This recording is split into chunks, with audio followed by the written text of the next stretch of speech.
আসসালামু আলাইকুম সবাইকে। লার্নিং স্পিডের আজকের ক্লাসে সবাইকে স্বাগত। অনার্স ইংরেজি বিভাগের শিক্ষার্থীদের জন্য হিস্টোরি অফ ইংলিশ লিটারেচারের বা কবিতা কোর্স থেকে আজ আমরা অন্যতম একটি মোস্ট ইম্পর্টেন্ট ব্রড কোশ্চেন নিয়ে আলোচনা করব। পরীক্ষায় এই প্রশ্নটি প্রায় প্রতি বছরই ঘুরে ফিরে আসে। প্রশ্নটি হলো, discuss the three stages of Chaucer's poetic development and consider him as the father of English poetry. অর্থাৎ চসারের কাব্যিক বিকাশের তিনটি পর্যায়ে আলোচনা করুন এবং ইংরেজি কবিতার জনক হিসেবে তাকে বিবেচনা করুন। আজ আমরা দেখব কিভাবে চসার ফরাসি ও ইতালি সাহিত্য অনুকরণ করে শুরু করে নিজের মৌলিক ইংরেজি লেখার মাধ্যমে ইংরেজি কবিতার জনক হয়ে ওঠে। সম্পূর্ণ নোটটি সহজ বাংলা অর্থ সহ ক্লিয়ার করব, তাই শেষ পর্যন্ত সাথে থাকুন। ইন্ট্রোডাকশন। ইন্ট্রোডাকশনটি হলো, Geoffrey Chaucer is a very famous name in English literature. অর্থাৎ জফরি চসার ইংরেজি সাহিত্যের একজন অত্যন্ত বিখ্যাত নাম। People call him the father of English poetry. মানুষজন তাকে ফাদার অফ ইংলিশ পোয়েট্রি বা ইংরেজি কবিতার জনক বলে। Before him, writers used Latin or French languages, but Chaucer used the English language. He made English beautiful, rich, and popular. His writing life is divided into three stages. অর্থাৎ মানুষ তাকে father of English poetry অর্থাৎ ইংরেজি কবিতার জনক বলে অভিহিত করে। তার আগে লেখকেরা মূলত ল্যাটিন বা ফরাসি ভাষা ব্যবহার করতেন, কিন্তু চসার ইংরেজি ভাষা ব্যবহার করেছিলেন। তিনি ইংরেজি ভাষাকে সুন্দর, সমৃদ্ধ এবং জনপ্রিয় করে তুলেছিলেন। তার সাহিত্যিক জীবনকে তিনটি পর্যায়ে ভাগ করা হয়েছে। তারপর আসি আমরা 2 number point, the three stages of he poetic development. তার কবিতা লেখার তিনটি ধাপ। Chaucer did not become a great poet in one day. Chaucer একদিনে ভালো একজন কবি হয়ে যান। He learn slowly. তিনি ধীরে ধীরে শিখেছেন। His poetic development has three main periods. তার যে কাব্যিক জীবন বা যে তার কাব্যিক উন্নতি সেটা মূলত তিন যুগে বিভক্ত। তিনটি যুগ হলো দ্য ফ্রেঞ্চ পিরিয়ড ফরাসি যুগ, দ্য ইতালিয়ান পিরিয়ড ইতালীয় যুগ এবং দ্য ইংলিশ পিরিয়ড ইংরেজি যুগ।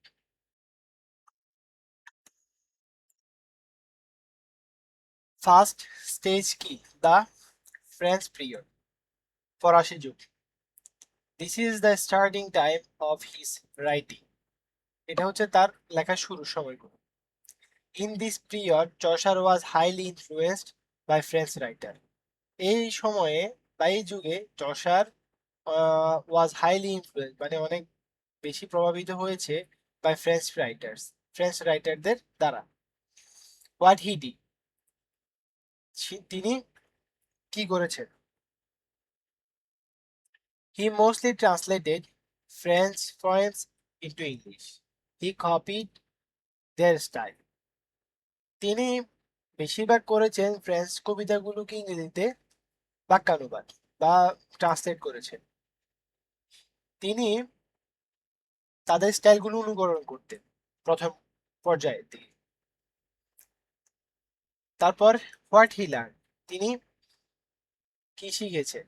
From the French writers he learn how to use rhymes and meter in poetry. তিনি মূলত ফরাসি লেখকদের কাছ থেকে কবিতার ছন্দ ও মাত্রা কিভাবে ব্যবহার করতেন বা করতে হয় তা শিখেছিলেন।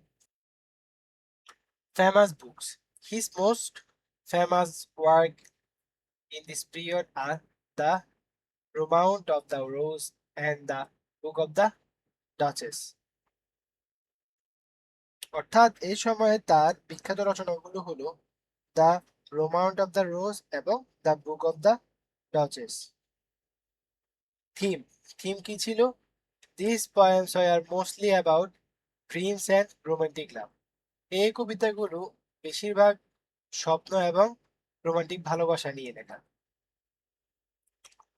তারপর আসি আমরা 4 number point, second stage, the Italian period.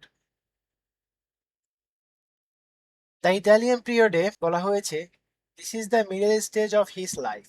এটা হচ্ছে তার জীবনের মধ্যম যুগ। Chaucer travelled to Italy for government work. Chaucer ইতালির দিকে শিফট করলেন বা ভ্রমণ করলেন সরকারি কাজের জন্য।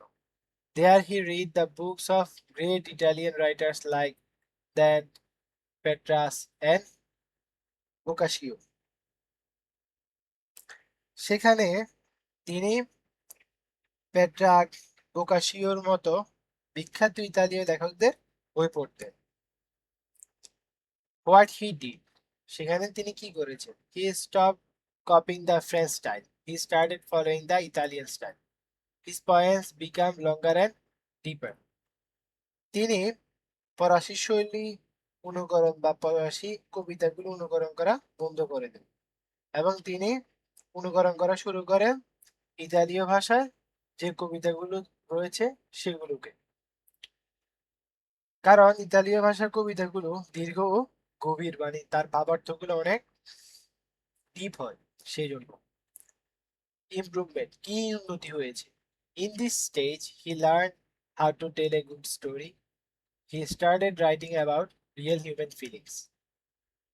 এই স্টেজে তিনি শিখেছেন যে কিভাবে ভালো একটা গল্প লেখা যায় বা বলা যায়। তিনি শুরু করেছেন লেখালেখি অ্যাবাউট রিয়েল হিউম্যান ফিলিং, মানে আসল মানুষের অনুভূতিগুলোকে নিয়ে তিনি লেখা শুরু করেছেন। Famous books, his famous books in this time are Troilus and Criseyde and the House of Fame. Troilus and Criseyde is often called the first novel in English in the form of poetry. অর্থাৎ এই সময়ে তার বিখ্যাত গ্রন্থগুলো যে ট্রয়লাস and ক্রাইসেড এবং the House of ফেম ছিল, তাদেরকে অনেক সময় কবিতার আকারে লেখা ইংরেজি প্রথম উপন্যাসও বলা হতো। তারপর আসি আমরা তার third stage, the English period. This is the final and the greatest stage of his life. In this period, he stopped following other countries. He became fully original. এই সময়ে বা এই স্টেজটি হলো তার জীবনের সবচেয়ে সেরা স্টেজ। এই সময়ে তিনি কপি করে স্টেপ করে দিয়েছেন বা ফলো করে স্টপ করে দিয়েছেন অন্য দেশের লেখক বা কান্ট্রির লেখকদের। হি বিকাম ফুললি অরিজিনাল, তিনি পুরোপুরি মৌলিক বা নিজে থেকে লেখা শুরু করেছেন। What he did, he look at his own country, তিনি তার নিজের দেশের দিকে তাকিয়েছেন, যেটি ছিল England. He wrote about the real people of English society, তিনি লেখা শুরু করেছেন রিয়েল পিপল বা আসল মানুষদের সম্পর্কে, যারা ইংলিশ সোসাইটিতে বসবাস করত। ফেমাস বুক, তার ফেমাস বুক কি ছিল সেই সময়? হি রোট হিজ মাস্টারপিস দ্য সেন্টারবেরি টেলস, তার জীবনের সবচেয়ে সেরা একটা বুক দ্য সেন্টারবেরি টেলস, সেটা তিনি লিখেছেন সেই ইংলিশ পিরিয়ডে। হোয়াই ইট ইজ গ্রেট, এটা কেন এত বিখ্যাত বা এটা কেন এত গুরুত্বপূর্ণ? Through this book he showed the complete picture of 14th century England. এই বই দ্বারা তিনি পুরো 1400 শতকের যে ইংল্যান্ডের চিত্র ছিল তা তিনি কমপ্লিটলি শো করেছেন।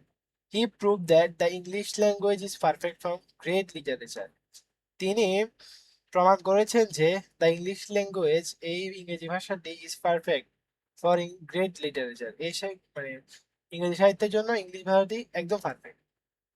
Chaucer is the father of English poetry. ইংরেজি কবিতার জনক হিসেবে Chaucer.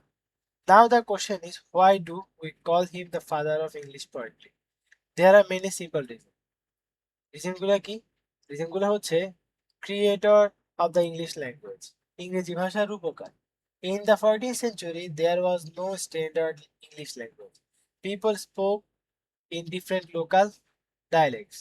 Chaucer took the East Midland dialect and made it the standard national language. 1400 শতকে কোনো আদর্শ বা মানসম্মত ইংরেজি ভাষা ছিল না। মানুষ বিভিন্ন অঞ্চলের ভাষাই বলতো। চসার ইস্ট মিডল্যান্ড ডায়ালেক্ট গ্রহণ করে সেটিকে আদর্শ জাতীয় ইংরেজি রূপ বা ভাষারূপ দেন। তারপর বাস্তবতার পরিচয় বা introducing realism. Before Chaucer, poetry was only about gods, monsters, or imaginary heroes. চসারের আগে পোয়েট্রি শুধু ছিল যে গডসের, মনস্টার্সের আর ইমেজিনারি হিরোসের, মানে কল্পনার নায়ক। চসার চেঞ্জ দিস, চসার এটাকে কি করছে, পরিবর্তন করছে। He brought realism into poetry. He wrote about normal people like farmers, doctors, students, and businessmen. তিনি কৃষক, ডাক্তার, ছাত্র ও ব্যবসায়ীর মতো সাধারণ বাস্তব মানুষদের নিয়ে লিখেছেন। তারপর আসি আমরা 9 নম্বর পয়েন্ট, ইউজ অফ হিউমার, হাস্যরসের ব্যবহার। Chaucer's poetry is never boring.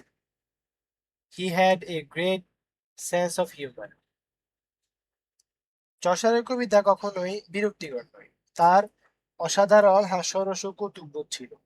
He noticed the foolishness and mistakes of people and presented them in a very funny and sweet way. তিনি নোটিস করতেন মানুষজনের বোকামি এবং ভুলগুলো, এবং সেটাকে খুব মজার ছলে প্রেজেন্ট করতেন মানুষের সামনে। He did not heart anybody, তিনি কাউকে আহ, দুঃখ দিতেন না বা আক্রমণ করতেন না তার ভাষা দ্বারা, কবিতা দ্বারা। New poetic style. Chaucer invented new style of writing. He introduced the rhyme royal to English poetry. Chaucer কবিতার দেখার নতুন নতুন পদ্ধতি সৃষ্টি করে। তিনি ইংরেজি কবিতায় রাইম রয়্যাল প্রবর্তন করেন। রাইম রয়্যালটা হচ্ছে কি, 7 লাইনের একটি বিশেষ স্তম্ভক বা stanza. He also made the heroic couple very popular. তিনি হিরোইক কাপলকেও ইংরেজি সাহিত্যে বা কবিতায় খুব জনপ্রিয় করে তোলেন। এবং তারপর আসি আমরা উপসংহার বা conclusion. To sum up, Chaucer is like the morning star of English literature. শেষ অংশে আমরা এসে দেখতে পাই চসার হচ্ছে ইংরেজি সাহিত্যের একটা Shuktara. He started his journey by copying the French, improved himself by reading the Italians, and finally became a master in his English period. তিনি শুরু করেছিলেন তার যে জার্নিটা, সেটা হচ্ছে অনুকরণের মাধ্যমে ফ্রেঞ্চ রাইটারদের, তারপর নিজেকে বা নিজের ইমপ্রুভমেন্ট করেছেন ইতালীয় রাইটারদের লেখালেখি পড়ে, এবং ফাইনালি তিনি মাস্টার বা অভিজ্ঞ হয়েছেন তার ইংলিশ পিরিয়ডে। ফেমাস ক্রিটিক ম্যাথিউ অ্যান্ড রোজ rightly says, with him is born our real poetry. বিখ্যাত সমালোচক ম্যাথিউ অ্যান্ড রোজ যথার্থই বলেছেন, তার মাধ্যমে আমাদের প্রকৃত কবিতার জন্ম হয়েছে। Because of his huge contribution, he will always be remembered as the true father of English poetry. তার বিশাল অবদানের কারণে তিনি চিরকাল ইংরেজি কবিতার প্রকৃত জনক হিসেবে স্মরণীয় হয়ে থাকবেন আমাদের মাঝে। তো শিক্ষার্থীবৃন্দরা, আশা করছি চসারের 3 যুগের যে সাহিত্যিক বিকাশ এবং তার যে অবদান এই ইংলিশ সাহিত্যে, তা আপনারা বুঝেছেন।